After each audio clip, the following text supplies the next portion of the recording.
phone player thing, Mary. Oh yeah, it must have been.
So you sticking around with CS Sport or Depends what happens with stepping that. back part time? It depends what happens with the contract at home. Okay. We were asked to quote 189 houses. Oh. Yeah. So what do you do? Exterior. Exterior? Okay. So Stucco, siding, hardy, all of it? Yeah. So we just over 2 million for the contract. Yeah. So obviously That takes my time. Pays a little more. it does. Yeah. So when we first got that call, that's why I put the post on. I have no idea how long it's even going to take to pull it. Yeah. So, but it ended up they were pretty cookie cutter. So pull one. Yeah. Good. Yeah. Figure out the price of 1 times 100. Yeah. Or whatever it is. Yeah. So it's now in the hands of them. If they give it to us, then we step it back. Yeah. We're doing all that.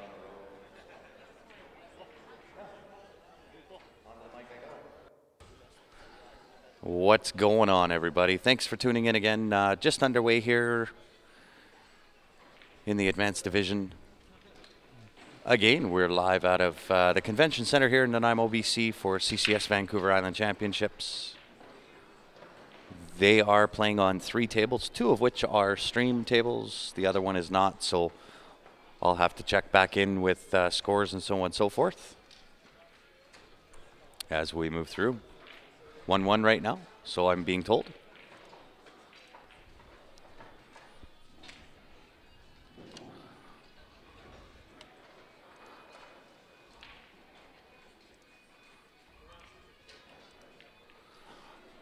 So it is a race to 13, and once again, guys, thank you very much for tuning in all weekend. Today is the final day. Following this weekend, we'll be live again next weekend. We'll be bringing you the final qualifier for the Alberta Cup. Well, hello, Teresa, and good morning. I do believe this is a B-side match. I'll just check with you.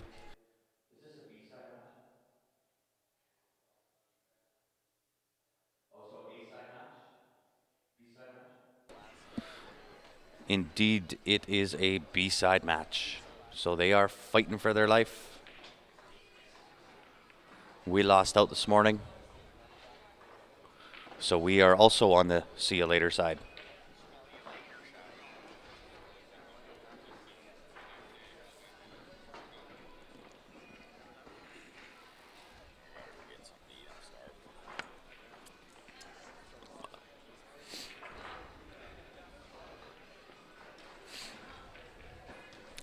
We will definitely make sure that all of the finals, as many as we can get on the stream, we will make sure that they are all streamed. And now that we are on the see you later side, I will be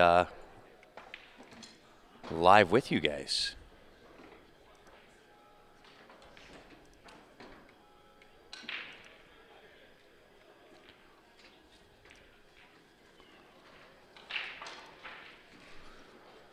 So, that being said, if you are just tuning in, if you can help me out and share it up, we are in for some really, really good pool today. It's always really good pool in the finals.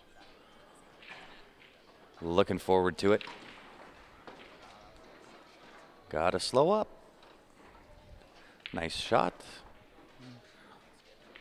Not sure if he's got the angle here to pop off the end rail or whether he's just got to float it in and take the back cut on the 8 ball.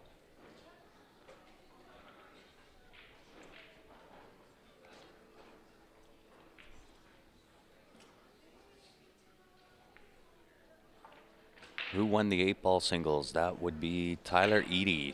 He came back to double dip Russ Whittle. Russ did win the hot seat, but Tyler came to play. He put on an absolute show. Oh, nice cut. Nice cut. Really nice cut. What's your guys' team name? So once again, guys, I'll do my best to try to keep track of scores, but with them playing on 3 tables and me manning the mic by myself, might make it a little bit challenging. But I'll do my best.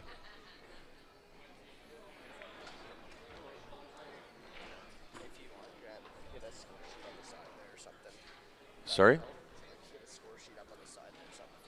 Sure.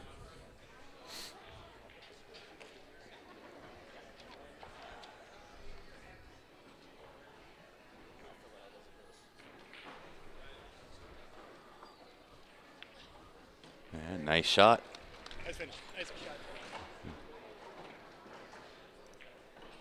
Well done. And where's everybody tuning in from this morning for those that do have their volume on? And good morning or afternoon to you, Bill and Aurora. I'm so tired. I don't know what time it is really anywhere. Been putting in too many hours.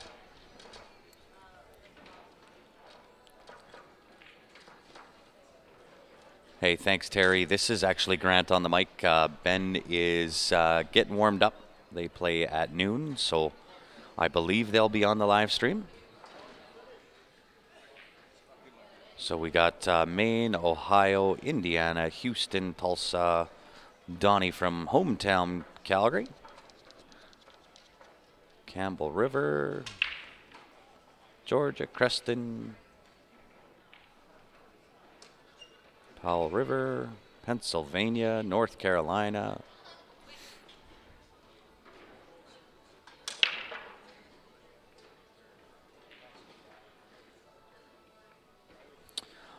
It really depends on how you hit from the side, Wayne. I use the side break quite a bit, but I also go second ball. So if in 8-ball, if I break from the side, 9 out of 10 times I'll do the second ball break. The odds of me getting a ball on the second ball break are better than if I was to hit the head ball on side break. So it does leave a little bit messier of a table using the second ball break, but I think I can work out most tables so long as the pocket doesn't move and I miss the 6 into the side like I did last match.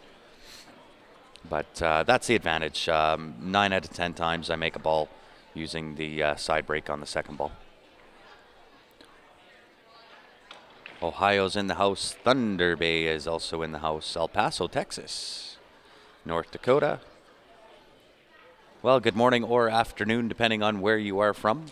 Once again, we are live from the Convention Center broadcasting in Nanaimo, BC. This is the CCS Vancouver Island Championships.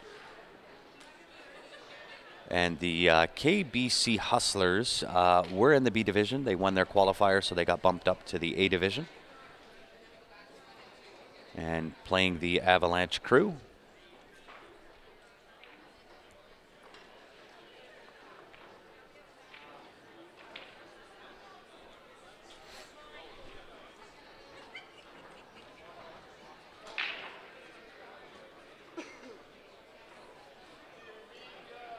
And also just curious, guys, is there anybody new?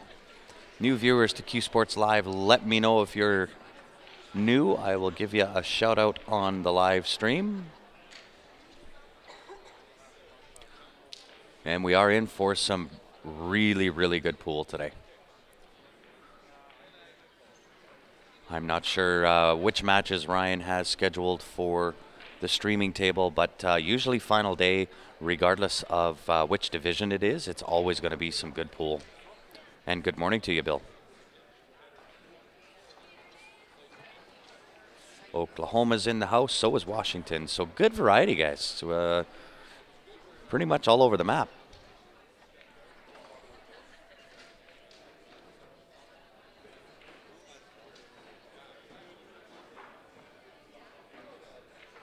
We've had a lot of viewers from outside North America. We had Australia in the house a couple of times. Sri Lanka was in the house.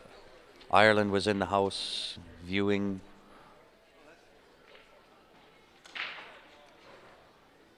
Can't remember where else. Pakistan was in the house. We had a really good variety of viewers all over the world for our broadcast here this weekend. So we certainly appreciate everybody tuning in and hitting that share button. New this year. But is it your first time viewing on Q Sports Live, Ron? Chris tuning in from Tulsa.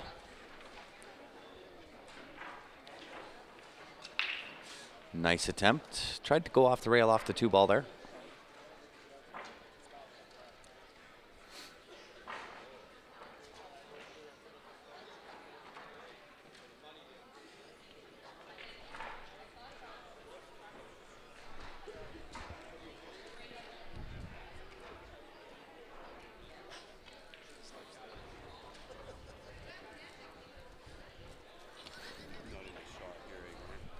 Sorry? No, you're good. Yeah, yeah, no earthquakes. No earthquakes.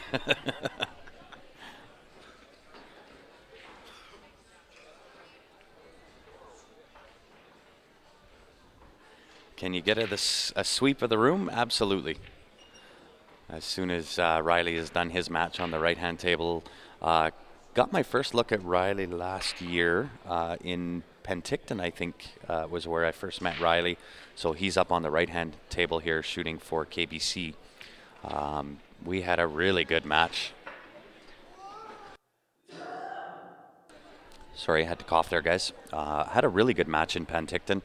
I kind of got lucky, got the better side of it, but really, really good shot.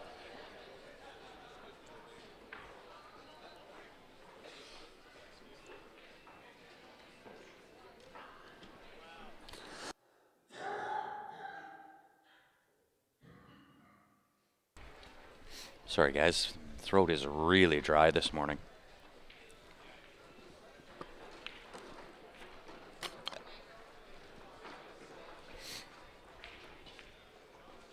And it looks like we just went live back in Calgary for the Dave Senior Memorial Tournament.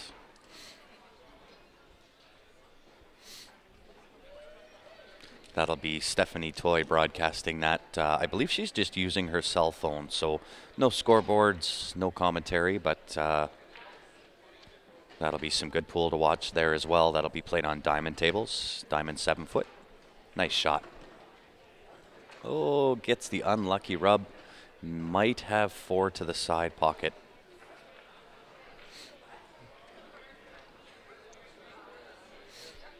Well, right on, Ron. Thank you for tuning in.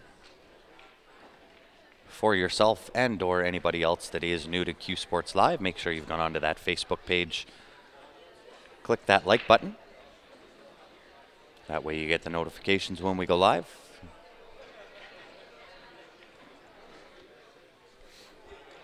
And on the left-hand table, pretty open table here. Shouldn't really have any issues getting out on this.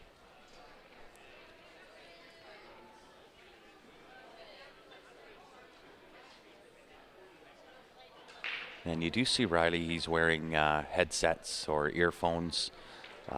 In this tournament, it is allowed so long as your opponent does not object to it.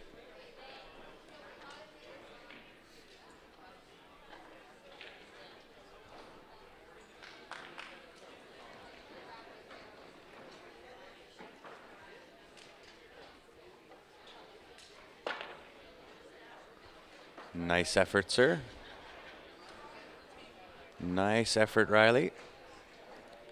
Now again, not sure the name of the individual here at the table, but pretty much in control of the table. Everything goes, everything has a home. At this point, it's a matter of controlling the rock.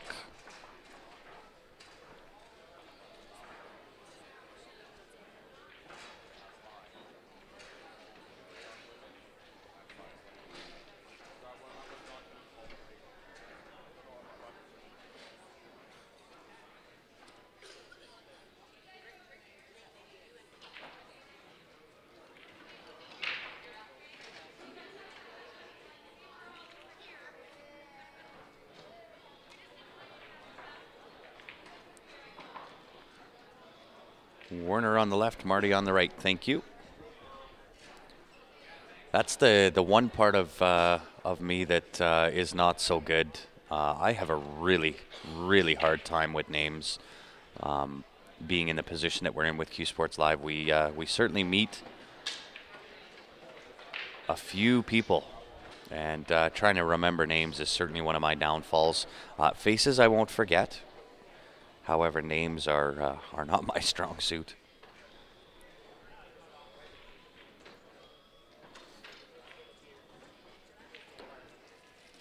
Stay out of that corner. Nice shot. So really not a lot to do here. Pot on the left-hand table, pot that 2-ball up to the top left-hand corner. Nice little floater shot. A little bit of a force follow maybe. And 8-ball to the top right-hand corner.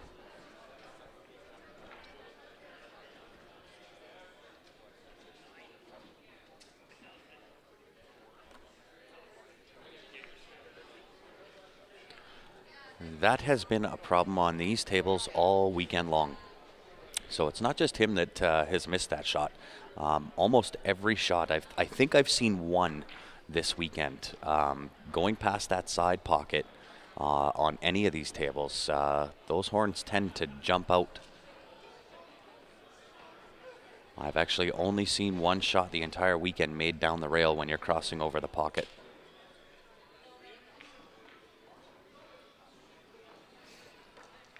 Hey, you bet. Right? Yeah, you got it. Hey, nice to meet you.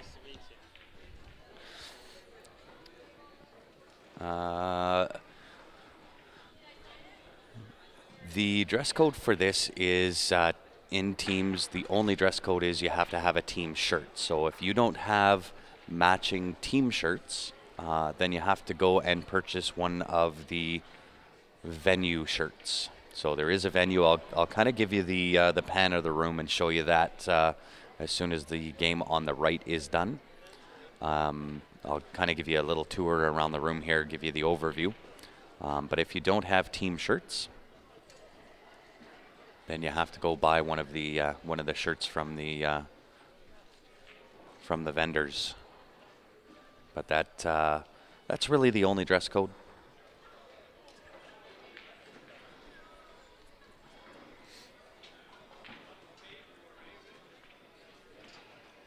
Which is certainly even more than some of the tournaments that we've been to where there is absolutely no dress code.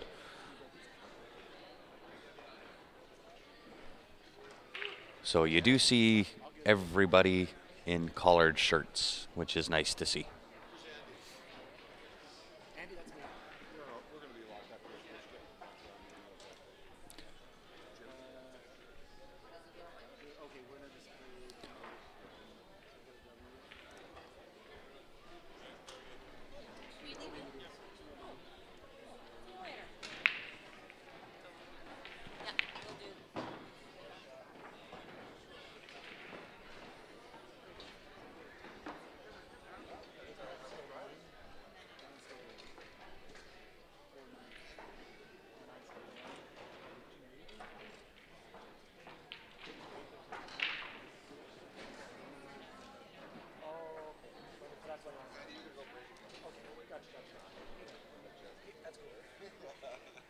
People haven't changed in 25 minutes.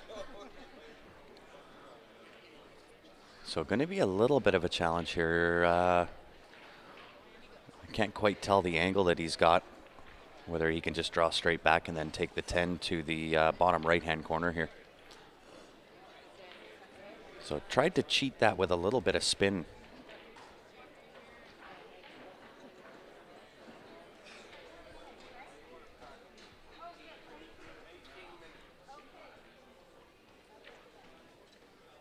And I think I play this the 1 ball first here. Play the 1 ball, give me the angle to pot the 7 ball to the top left-hand corner. He's going to try the 5 ball. I like to try and make it a little bit easier than that on myself, as the 5-4 is not a tough combination.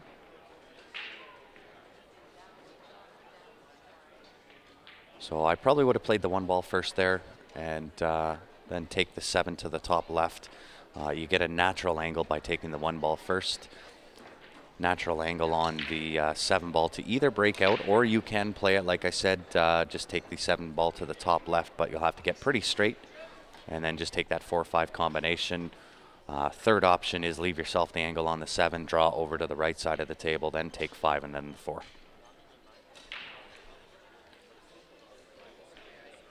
Although, he has left this somewhat tough, so not terrible. He's going to have to pot this in here with some right-hand check siding on it and go back up on top of the 10 ball to shoot the 10 down to the bottom right-hand corner.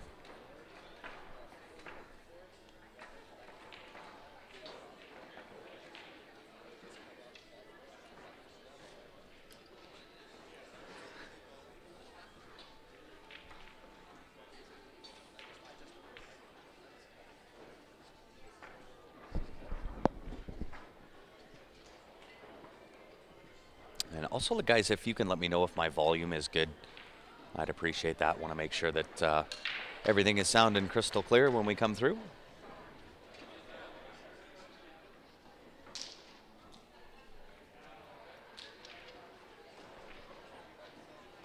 got to hit a little harder than that. Came up a touch short there.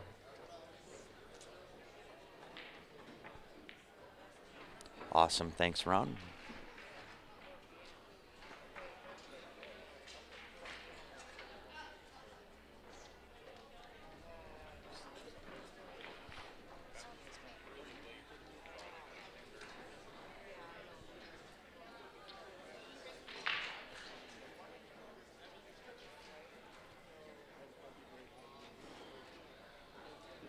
I'm going to try to pronounce this Leyendecker. Hopefully that's right. Oh, great shot. Really, really nice shot there. That leaves him just about perfect 8-ball top left-hand corner.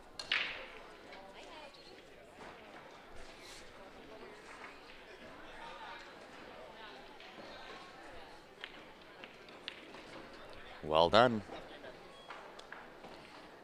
Avalanche crew takes a 2-game lead. So let's take you on a quick little tour around the room here, guys. So those are the 2 TV tables that we're looking at. Hopefully my remote will get you in here.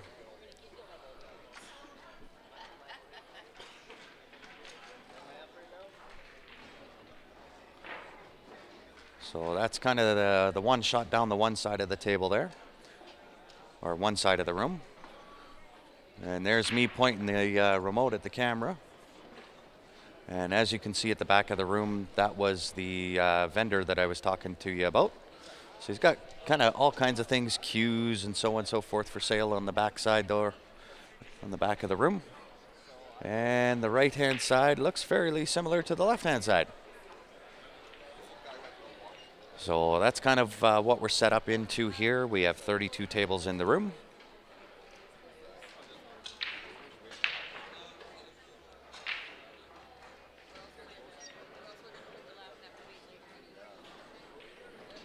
Hopefully I sent that picture over and didn't just tour you around the room without turning the camera. No scanning, that's kind of what I thought. Rookie I am, I tell ya. All right, let's try this one more time. All right, there's the shot over. So this is the left-hand side of the room.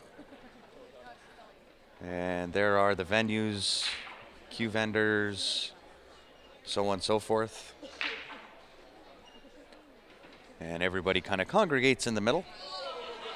And then down on the right side, very similar to what the left side looks like.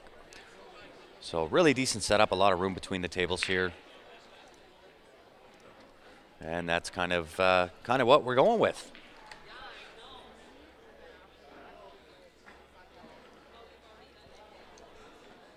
So still quite a few people in the room here. It is the final day, so it is kind of dwindling down a little bit.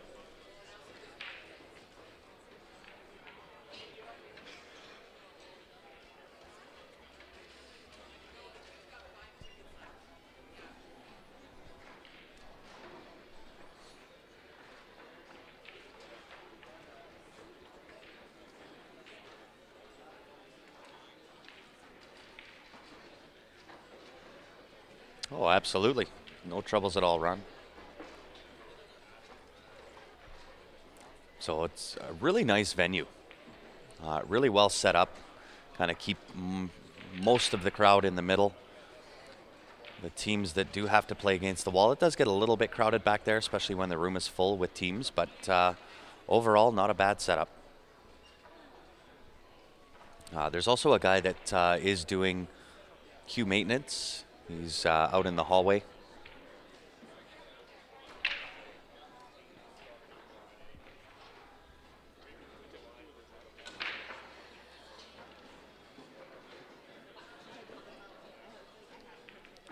Got a parking ticket? No way.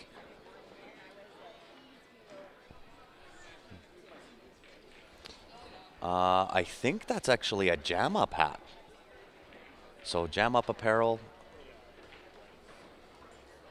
There are still a few of the discount codes left for Jam Up. I know there's not many, maybe 5 or 6. We do have a a business relationship with Jam Up or a partnership. So any of their products, minus the Q Sports Live gear that you can get on Jam Up Apparel, any of that Jam Up Apparel, we do have a 15% discount code that you can get from us. If you do want that, just message the page for Q Sports Live. We'll send you over that discount code.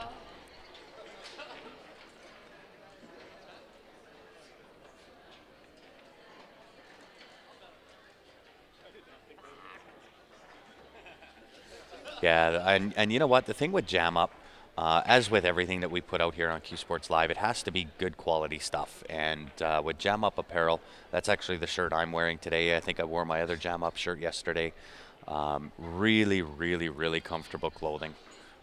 Damien Pong Panic is the one of the partners in Jam Up Apparel, a really, really accomplished pool player. So he kind of knows what pool players are looking for when you're talking about pool gear. So they have all kinds of things, ladies, men's, t-shirts, hats, really, really nice designs and really comfortable stuff. And they are both on Facebook, and they do have a website as well. So if you want the CSL gear, you can order that on Jam Up Apparel. When you go onto their website, just search for the CSL gear tab, and everything that we have available through Jam Up Apparel is on there as well.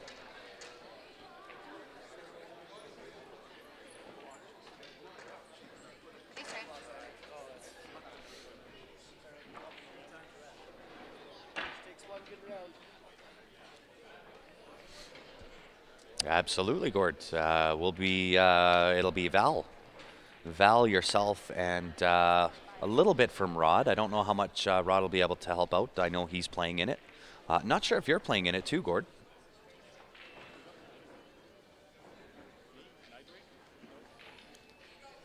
Yeah, Gary. I don't like to trash the other guys, but when it comes to quality in pool gear or pool clothing, Jam Up's where it's at. There's one other apparel company out there right now that also has some really good quality stuff. We may be looking at setting up a relationship with them, but for now we are sticking with Jam Up right now. If we can make a deal with the other ones, then we'll let you know. But in my opinion, there's two companies out there that make really, really nice pool clothing. Jam Up is certainly one of them. And if we get to put that deal together with the other one, we'll let you know who the other one is.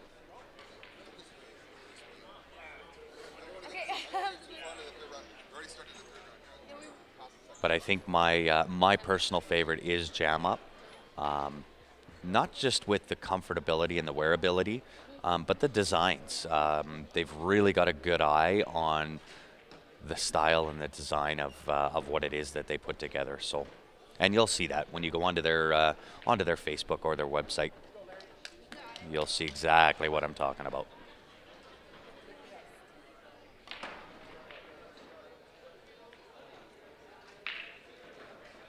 Nice little punch out on that 2-ball from Riley.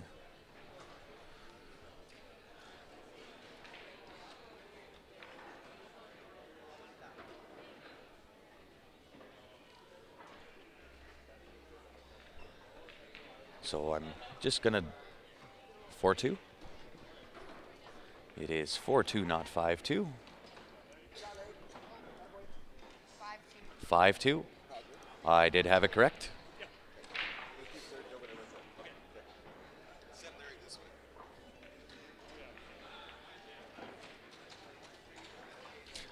Nope, not lucky 8, Gary. But if we do get to put that other relationship together, we will certainly let you guys know for sure. I'm a fan of good quality stuff, so.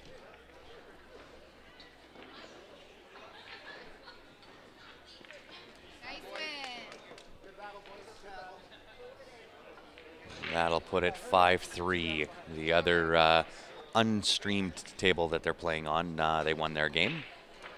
So it is. This is what's making it a little bit difficult for me is manning the mic by myself, watching 2 tables plus all the comments, and then trying to watch the 3rd table. Makes it a little challenging.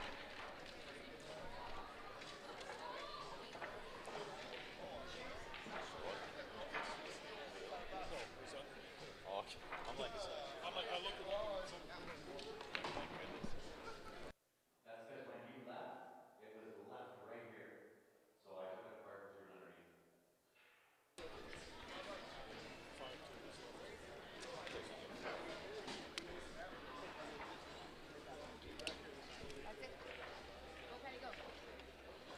underneath. Multitasking it is.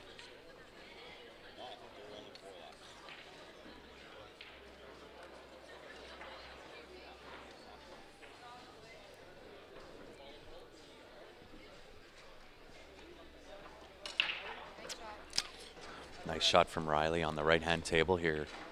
Might be a little bit steep on the angle, but if he just floats this in, should have no problem.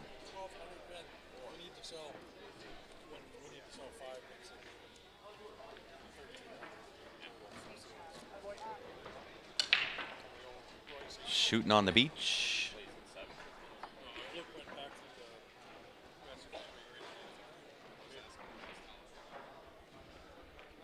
Nice little run out from Riley.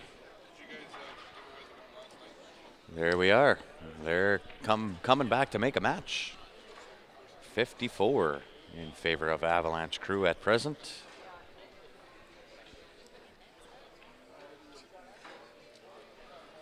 So on the left-hand table, not sure what he's shooting at. I didn't get to see whether this was off the break.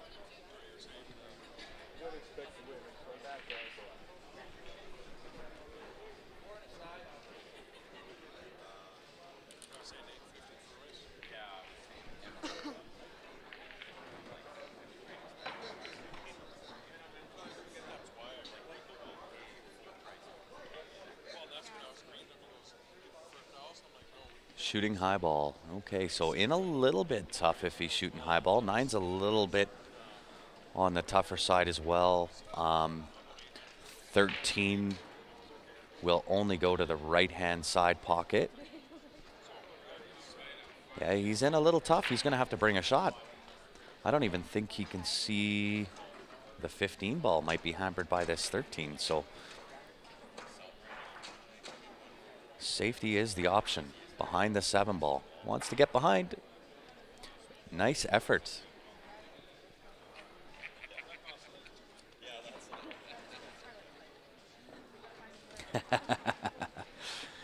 That would be my IQ. Yeah, really nice jump cue. We do have something coming down the lines in terms of a jump break cue. The jump cue within that jumps every bit as good as what that IQ does, but it is a jump break cue. Hits every bit as good as the BK rush and jumps every bit as good as what that IQ jumps. So we just kind of found out about that cue when we were in Niagara Falls, and just got to dot the I's, cross the T's to make the deal happen. Once we have that deal done, we will have those readily available. Price point wise, when you consider it hits every bit as good as the BK Rush, BK Rush average at about $800 US, and then you'd have to buy the IQ, which retails at 400 Canadian or 400 US. I can't remember which it was. So to get that type of equipment, those two cues are paying $1,200 US. The cue that we have that we're trying to put this deal together for, which is the jump break cue, retails $450 US. So really nice price point. Yeah, the table on the right is a little bit tough. Lots of work to do.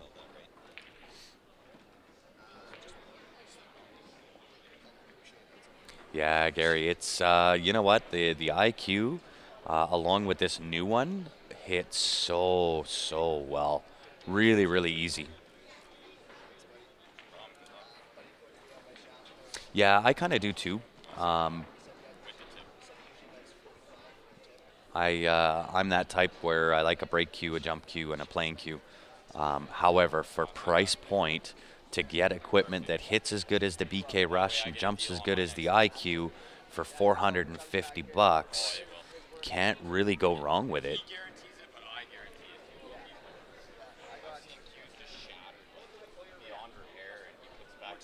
Glues it all together and whatever, and then it gets better than it did. I got another shaft that someone fucking failed like that one. It's cracked.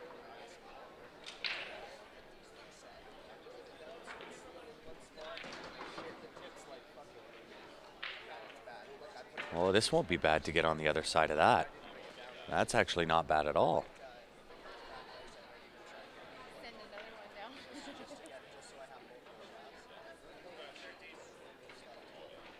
Yeah, absolutely. So 450 bucks USD would be the price on that jump break cue.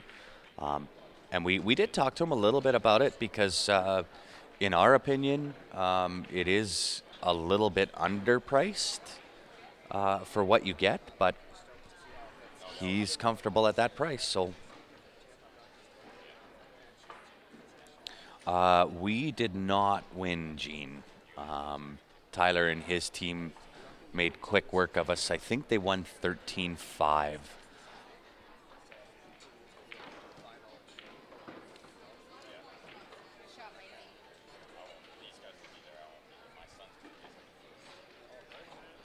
So they certainly taught us the lesson, and you know, for it being morning pool, and everybody knows exactly how I feel about morning pool. I actually didn't play too bad. I missed a couple of shots that maybe I normally wouldn't miss. But other than that, it was not a bad morning of pool for me. Just bring me the BK Rush when I win it. Thanks, man.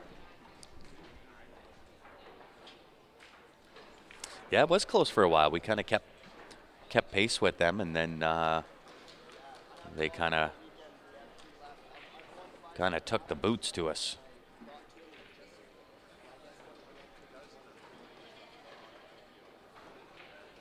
Yeah, I would completely agree.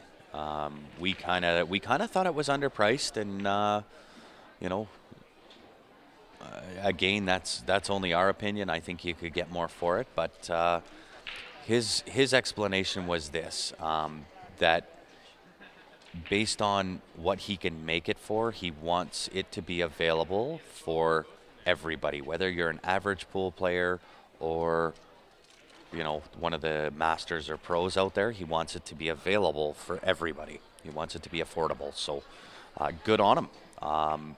Really good guy. Heart's in the right place, and the equipment, it performs. Can't really ask for more than that. What's going on, Steve? Yeah, better shooting next time. There's always another tournament for sure. I'm not overly disappointed, and you know, everybody misses. I'm not going to be the one to say, "Oh, I should never miss." That's not how I roll. No excuses in pool, indeed, Peter. Are we selling any of the Prevail jump cues? No, that's not the one I'm talking about, Steve. The one that we're talking about is one of the new cues that we'll have coming up. It is a jump break cue. Hits as good as the BK Rush, jumps as good as the IQ. Very close to Jerry's Prevail.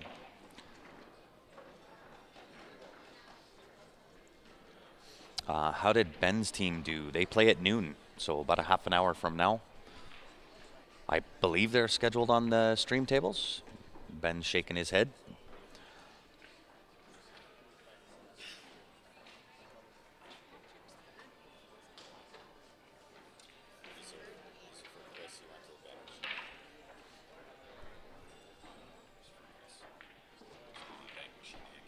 Okay.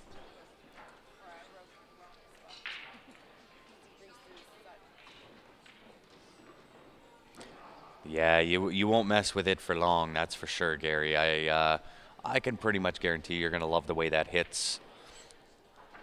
I know that Ben hasn't been able to try it yet, but I told Ben about it, and he's looking forward to hitting with it as well. But it breaks really, really, really well. You don't really have to put a lot of, and this is the thing with the BK Rush that I really, really liked. You don't really have to put a lot of effort into it. The transfer of power from cue to the cue ball is so good. You really don't have to put a lot of power into it. Just a nice square hit on the cue ball, and the cue does the work for you. And I found exactly the same thing was true with this new cue that we're trying to line up here.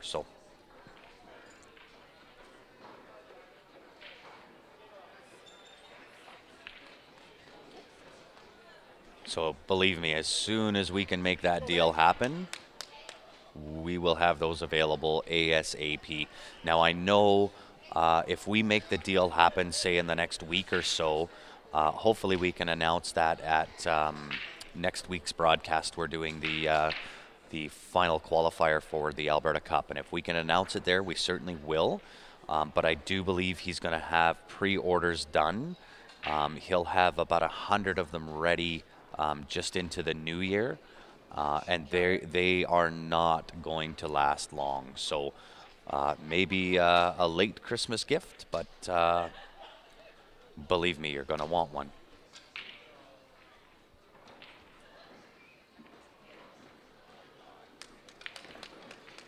Yeah, Gene, to break down the break, it really does depend on what game you're playing. I have a kind of a different break or a couple of different breaks for each game. 8-ball, I'm always going to break from the side on 8-ball. Usually I'm a second ball breaker in 8-ball, which, I mean, if you've ever tried to hit second ball really hard, that's 9 out of 10 a bad idea. You just need a good square hit, right? So when you kind of get into breaking, you can break it down even into the mental side where a lot of guys go up and they think, okay, I got to crush the rack and I got to hit hard. And when you kind of go through that thought process, you lose a little bit of the mechanics behind the break. And that's because you're telling yourself, I have to hit this hard.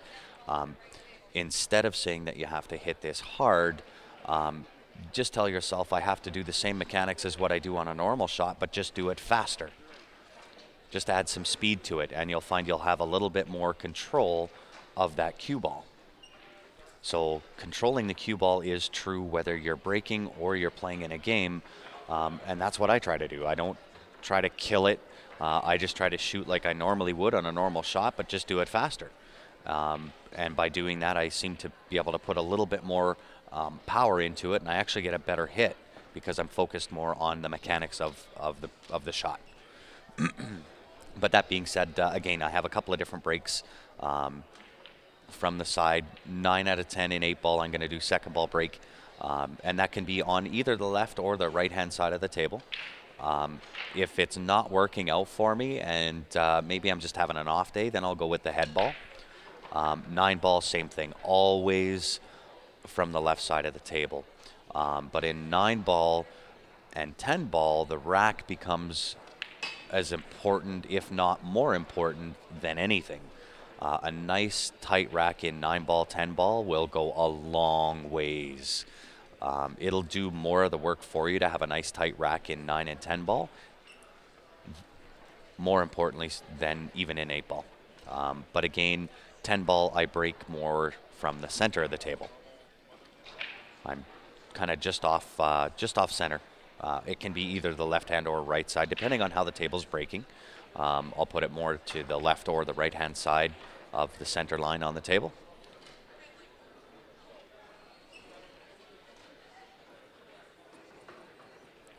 All ebony with a maple shaft for the new IQ.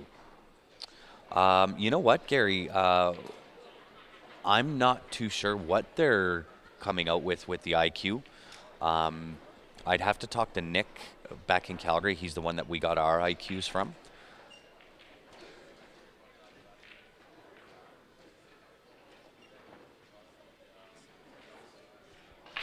It can wane, and that's kind of something that I'm okay with.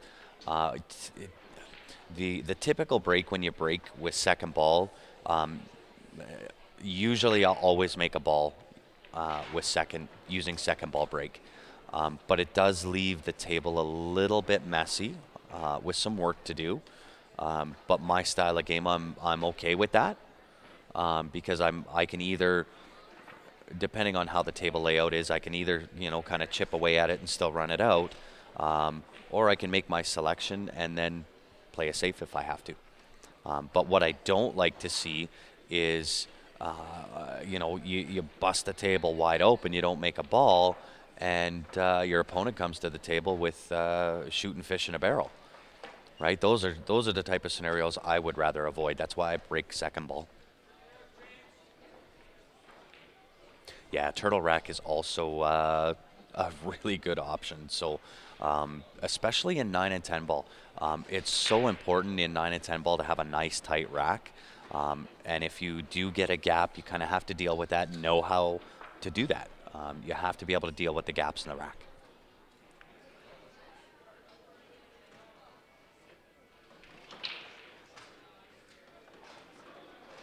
Yeah, and it's when you get up there to break. I mean, a lot of it is. Can you have him step away from that camera? He's hitting the camera.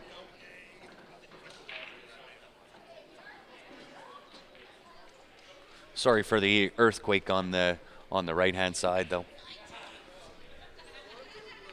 But yeah, sorry guys. Yeah, when you're going up to break, try not to think of it as power. As much as it is power, try to think of it as just faster mechanics, and you'll find you'll have a better control on the cue ball on the break. Going through a cocoa phase, we've done that before. I kind of go through phases, and now I'm kind of in a non-committal phase with what I want to do with a cue. I sold my personal cue in Moncton, and really unsure of what I wanted to do and where I wanted to go with it. Ben and Ryan had been kind of toting on how good Bob Danielson's shaft hit, and I had borrowed my wife's Predator Icon, and we just happened to have one of the shafts from Bob Danielson that fit it. So I tried that day before yesterday, I think. And I'll tell you what, Ben and Ryan are quite right. They hit extremely well. So that's what I've been playing with. It'll take me a little bit to kind of adjust to it. I was really, really acclimated to the cue that I had, which was a Mickelson custom cue. But decided I did want to change. But again, I'm really non-committal. I think I'm pretty committed now to using the Bob Danielson shaft, the SS360. It hits so good. But as far as the butt, I'm not sure what I want to do. The breaking cue obviously will have. If we can make the deal happen with the one I was talking about, then we'll have those. And if we make that deal happen, that'll be my break cue for sure.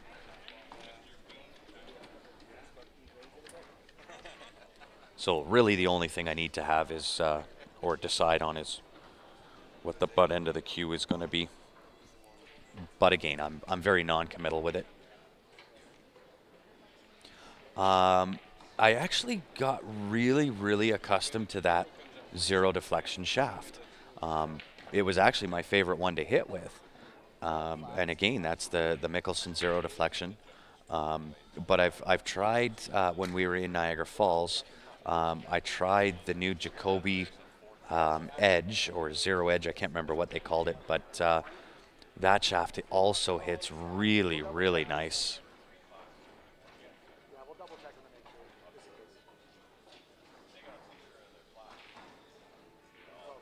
So again, you know, I might mess with a few different things before I settle in on something. Right now, it's certainly going to be the Bob Danielson that I go forward with from here until I decide I kind of want something else. But I'm certainly playing with the Bob Danielson. It hits really, really well. And Victor, how are you? Thanks for tuning in. We're kind of off on a side tangent, if you will, on equipment and braking and so on and so forth. So I apologize for the lack of commentary on what's actually going on the tables here.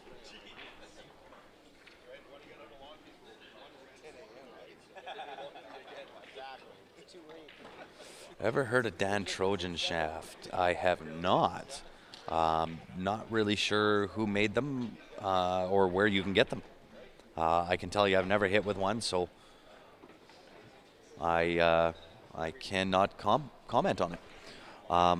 I know one of the things I think we're going to add to Q Sports Live. So Ben and Ryan have done one session of the Q Sports Live Q&A, and what that is for anybody that didn't tune in on that.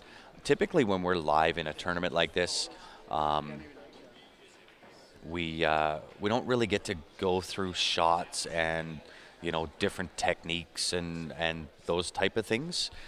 We don't get to showcase them, right? We don't get to really answer them as much as we can answer the question. I'm a visual type of learner, so I like to teach visually. So the Q Sports Live Q&A, when you tune into that, we'll watch the comments and be able to kind of show more of what we're talking about. So it's really not a tournament, it's just a Q&A session. But we want to add that to it, also with a little bit of product review. So whether that's some of the things that we do have, like the Sure Shot or different cue balls or those types of things, we want to be able to do a little bit of product review with that Q&A session as well. I do believe we are going to try to do another Q&A session here before Christmas. Next weekend is the last qualifier for the Alberta Cup. The weekend after that will be the Barry Huey Memorial Tournament. So it'll be after that, but before Christmas. We'll try and get another Q&A session in.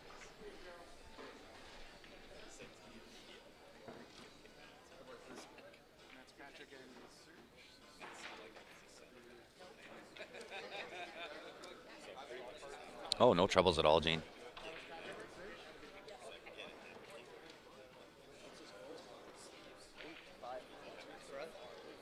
It is, Victor, and I certainly will get back to that.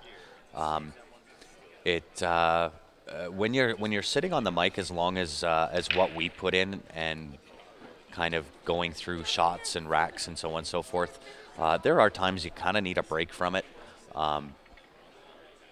And that's honestly kind of where I'm at right now.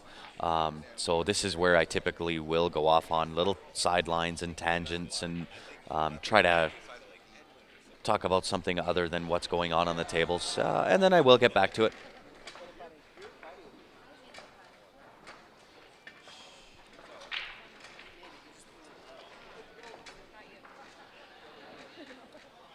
So definitely some work to do on the right-hand table here.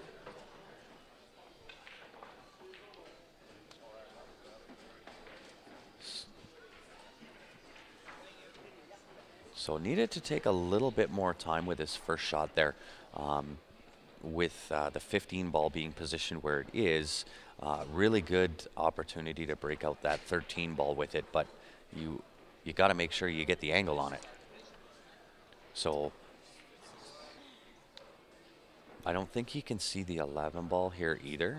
If he can see the 11, then that might be a better option than trying to pocket the 15 right now, because you do want to save that 15 for the breakout on the 13 ball.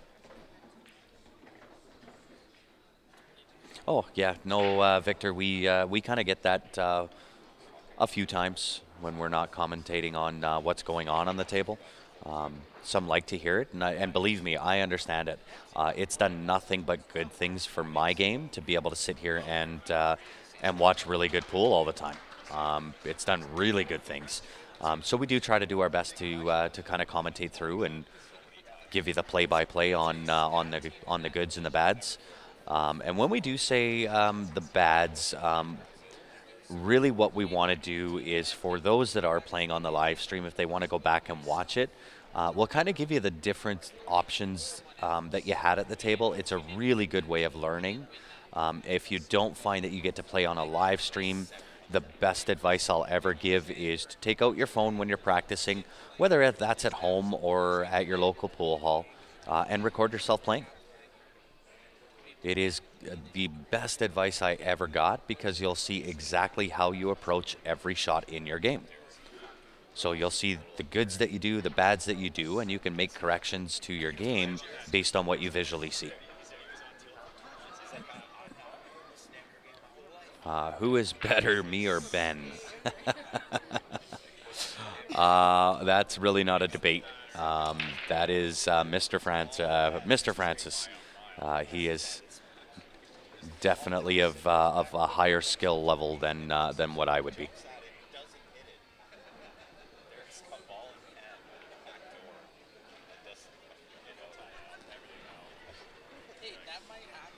So not terrible to do what he did there. Again, give yourself the options for the breakout, and the more balls down there, the better it's going to be. I would probably use now that 14 ball instead of the 15 to break out, and use that 14 ball to the top left-hand corner, leaving a little bit of angle to go into the 11 ball.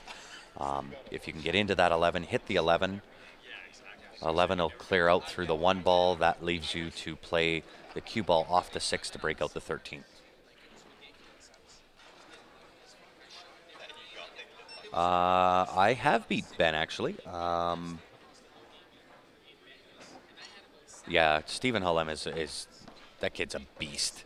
I do not rank with Stephen Hullem. There's no way I would ever put myself in that class. And quite true with Ben Francis as well. I won't put myself in the same class as him. I've certainly, had the sun and stars and things aligned properly, and I have come out victorious playing against Ben once or twice. But, 9 out of 10, he's going to get the best of me. But, there's really only a couple of tournaments throughout the year that I put my full attention to. That's the Alberta Bar Box Championships that are held in Red Deer in the spring. And then the Stampede Bar Box will be the other one that I want to always do well in. And now there's a third that's on the calendar. The first one is coming up, and that's going to be the Barry Huey Memorial. And I'm not the only guy out there that's going to want to play well in that Barry Huey Memorial Tournament. That'll be a really, really emotional kind of a tournament for most of the players in Calgary. He was obviously a wealth of knowledge, somebody that we considered kind of the grandfather of our pool scene, and this is our way of kind of honoring his name. So there will be quite a few. Great safety. Got a little bit lucky on the rub on the 4 ball, but really nice safety. But yeah, that's those are the 3 that I'll put my my A game into, and did really well last year with them.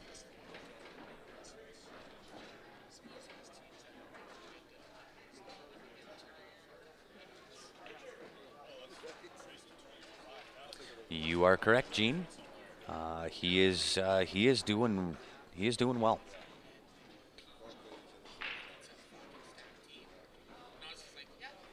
But I mean, last year he won everything he touched. Everything he played in, he did extremely well in. So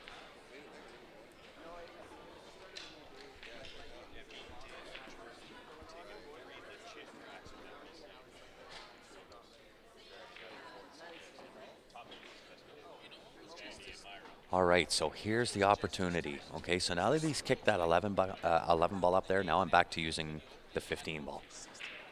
15 ball, draw hard, go in behind, break out that 13 ball, and even though you're going to hit it hard, you're probably going to stick around for the 11 ball.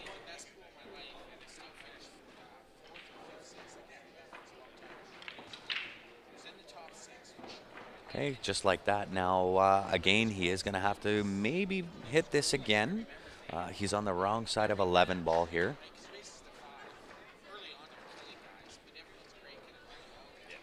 So nice attempt at the breakout there, but He is sitting a little bit tough here. I can't tell if he can take this 11 ball in with some left-hand siding on it, come off the end rail, float back up to where that 6 ball is. It's a sharp cut on the 13 ball, but that's really going to be the only opportunity you're going to get to it. Steven's 23 now, Gary. I'm pretty lucky in the fact that you know, again, double-edged sword. Steven and his lady are living with my wife and I, so kind of get to pick his brains a little bit on the table. We get to go down and practice in the basement when the opportunity presents itself. So can't really argue with having a guy like that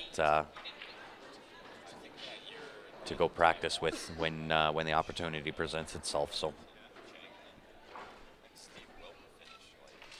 yeah, he was 22 last year when he was being the Stephen Halem beast that we all remember.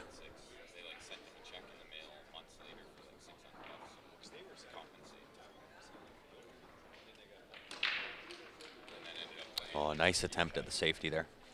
I think he did get enough on that 11 to hide the 3 ball.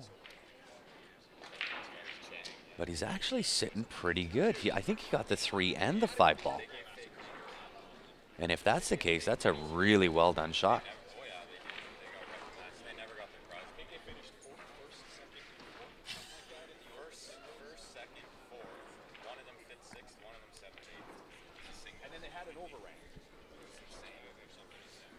So obviously with the angle that he had on the 11 ball, which is where I have sometimes, you know, obviously I have wrong calls. I'm not perfect on commentary by any stretch of the imagination, but sometimes I don't quite get to see the angles that they see. So obviously he didn't have enough where he felt comfortable enough to put that left-hand spin to get back up to where that 6 ball was.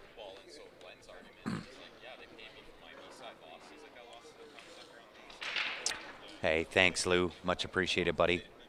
Missed a couple of key shots, but all in all, you know what? For morning pool, everybody knows how I feel about morning pool. All in all, I'm not overly disappointed. Absolutely, it is, Teresa. They are up as soon as this match is done.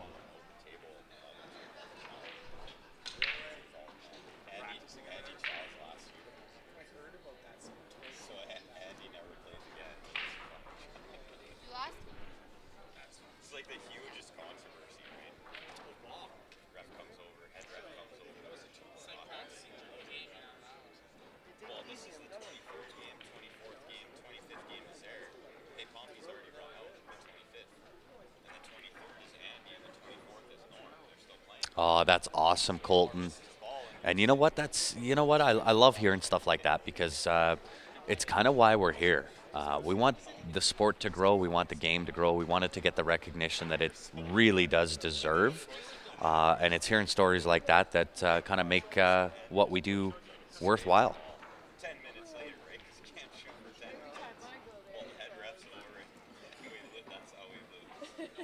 Well, of course you hear Ben, Teresa. You've got an ear for his voice, which is not my voice. So it looks like we're going to be in for a bit of a safety battle here, which we knew right from the start on this table. When you find yourself in this position, so if you're stripes, you've got 4 balls on the table. I don't know the gentleman's name on the other team here, but he's got all 7 soldiers sitting on the table, and he is definitely in control, having 7 balls to 4 with a tied up table. So what you want to start doing here is positioning your low ball to kind of take over pockets. So for example, I'm not going to make the 6 ball here. I'm just going to kind of play it down into the left-hand corner off the side rail and sit it just inside the pocket to take over the pocket for the 11 ball. That will also then give me a breakout ball if I need it for the 2-1-7 cluster. And then I'm also going to position down something down to this end of the table, whether it's on the right-hand pocket, left-hand pocket for the four-ball breakout.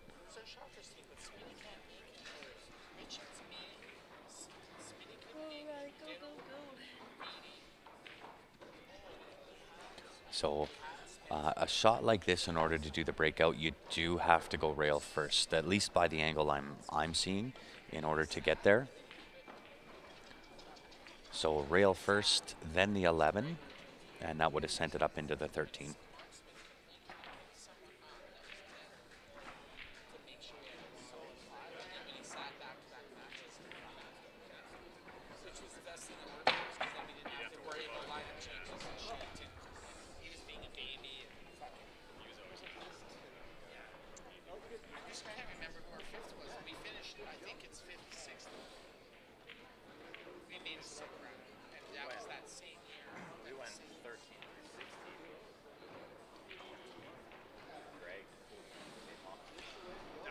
So on the left-hand table, this one's a little tricky as well.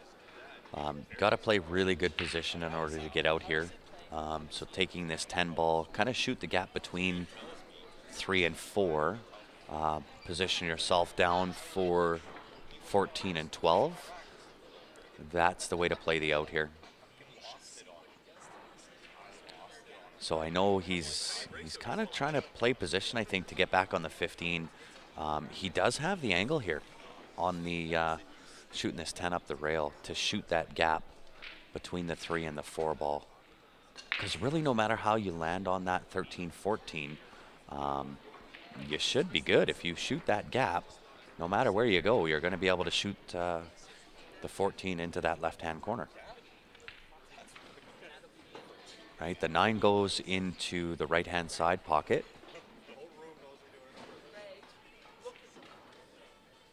Right, he's still on it here, so if he cuts the 15 ball bottom left-hand corner around 2 rails, only thing you got to watch here, if the 12 doesn't go, because I'm not sure. Let me see if I can get an angle here.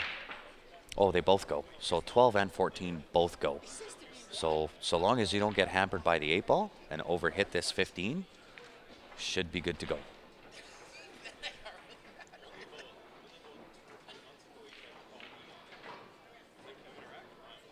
Sitting good.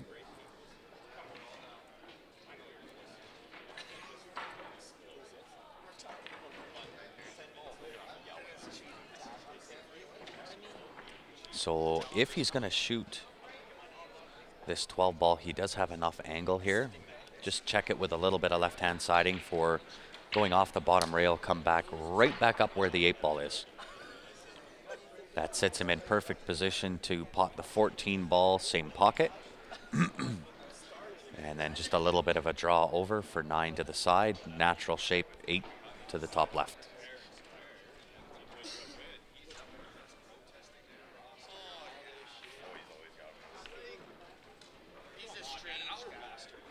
Can't quite tell. I'm going to see if I can stand up and see over the monitor as soon as he's out of the way as to whether... No, so I think he's hampered on 14 ball, so no choice but to take the 12 ball here. Oh, nice draw shot. He hit that really, really well. Not going to change my out pattern though, even though he drew that as opposed to going forward top. Still 14 ball. May have to check that. Just a little bit of right-hand siding. Come underneath for the 9 to the right-hand side pocket. Oh, he just got there. Almost came short, but I'm pretty sure he's there. Might have a little bit more angle than what he wanted. But again, check that with some right-hand siding. Adjust your throw depending on whether you're using a low deflection shaft or not. Adjust your angle for the throw. Put some right hand on it. Nice little pocket weight shot. Don't have to do much. Just like that. Absolute perfect.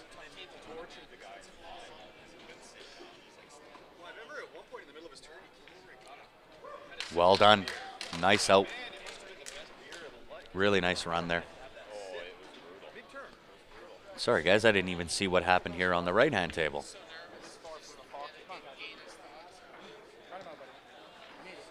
Okay, so we're running good news, bad news scenario here again on the right-hand table. Missed the 8-ball and scratched. However, the 8-ball's kind of landed in a spot where he's going to have to make a good shot here. So a nice little safety play. So I would actually try with ball in hand. Almost like a bank shot on the 4-ball, but I want to leave him tough. I know that there's the option for if you do that shot for him to bank the 8-ball. So I'm going to try to leave him kind of tied right to the 8-ball, but with this type of a safety that he's playing here, the only problem that I have with this is when you give up this type of safety to go off one rail and kind of come in behind the 8-ball, you can kind of get stuck back there with no real shot. So he's getting rid of a couple of the soldiers, which I like to see.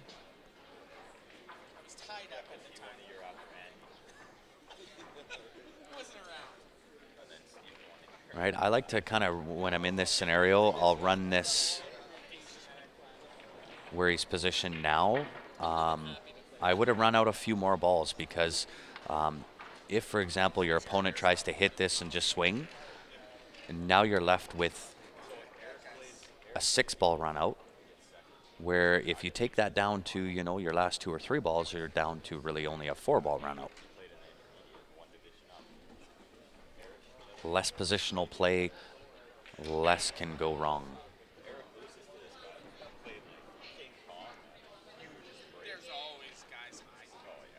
And once again, with a type of safety that he's played there, it does leave just exactly this shot. So really no difference, no change if you're shooting low ball.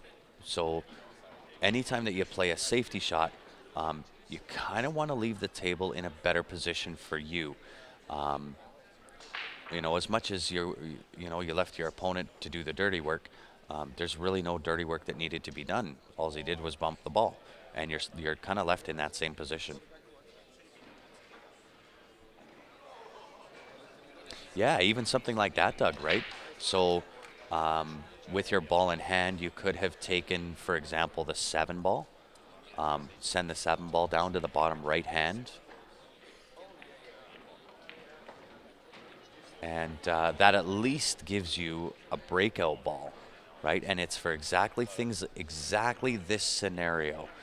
This is where I would have run down, you know, those balls, I would have run down to the last 2 or 3 balls, then play a safe, right? But by playing a safe that early in the rack, and really the safety that he did play didn't improve his position at all on the table. So now he's looking at his opponent and giving him off the rail 8-ball. 8-ball into the bottom left-hand pocket. Right, and I think that's a gain with some of the experience. You know, you get ball in hand with you know, 6 or 7 balls of yours left on the table. Give yourself an easy out. Give yourself an easier way out. Run them down to the last 2 or 3. Take one of those balls, set it down into the bottom right to give yourself the breakout. Or if your opponent does come in behind and hit the 8-ball and get lucky and hook you behind the 8, now you've got the option out, right, with the 7-ball. If you would have taken that and done it. Nice win. So a little bit of positional or strategic play.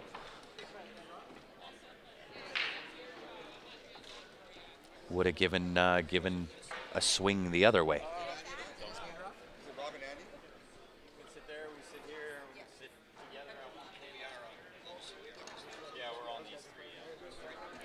So I think that was Avalanche that won that. 12? 12-5?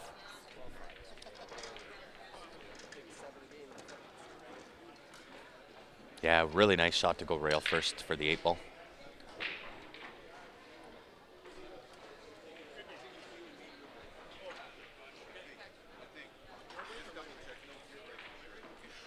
Or we're in the 4th round, right? Yeah, it's your break now. Yeah, I think. Yeah. No, yeah, it's a 3rd round match. Your break. What's going on, Jeremiah Hampton? I'm doing all right. You guys are ready to rock and roll? I love it. Get the road on the show. Right? It's pool time. Noon is better than 9 o'clock this morning. Yep. No doubt. So once this match is over, guys, I am going to do a quick shutdown restart. We're sitting just about an hour, 21 minutes into the live stream, but I will do a quick shutdown restart to get ready for the next match coming in. So if you haven't done so already, make sure you've gone onto the Facebook page, click the like button so that when we do come back live, you'll get the notification. You'll be able to join in again.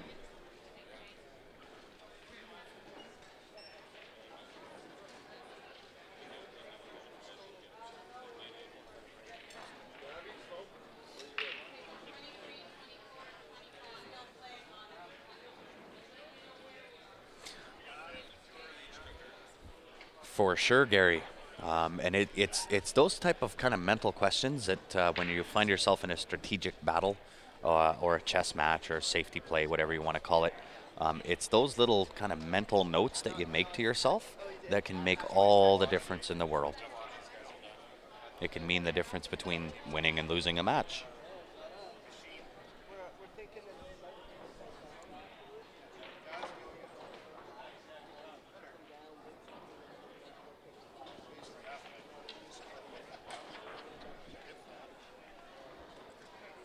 Yeah, I agree. But I mean, you know what? Again, it is a little bit of a learning process. This is why I enjoy doing the live stream on even the lower caliber players, and more so with the lower caliber players. I mean, by the time you hit the pro players, their patterns are pretty much the same. They make it look easy because of their pattern play. And it's one of the things that as an up and comer to really watch. So when I was, when I was that low caliber player, the best thing I like to do was to go and watch masters play because they make it look so darned easy. And the more you kind of watch that and you pick apart the patterns and you see how it is they do what they do, the more you pick up on it, and then you get to pick up on the mental side of the game, right? Because by the time you get to, and I can only use Calgary kind of divisions here, but by the time you go from an A player to a master to a pro, there's really not a lot of shots that the A or master player can't make that a pro does make, right? There's really no shot that separates it. It's the mental side and the patterning, right? And you'll see that with pro players, very seldom do they really have to make tough shots, and that's because of the pattern play. It's the mental side of the game.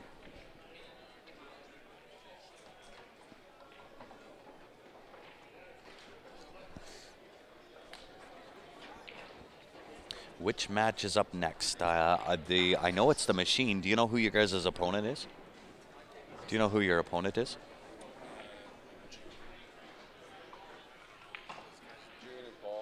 Oh, June and Paul. I'm not sure what their June and Paul and Gary. Not sure what their team name is though.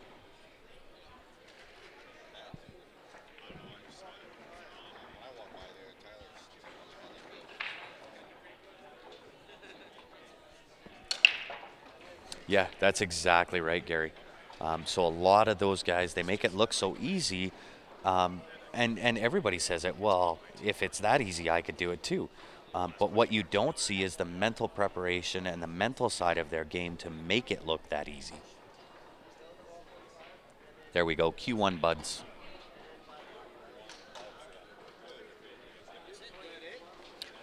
And that's it, guys. Avalanche crew takes the win. They will advance on. So, guys, I am going to do a quick shutdown restart. We'll be back here with the Machine versus Q1 Buds.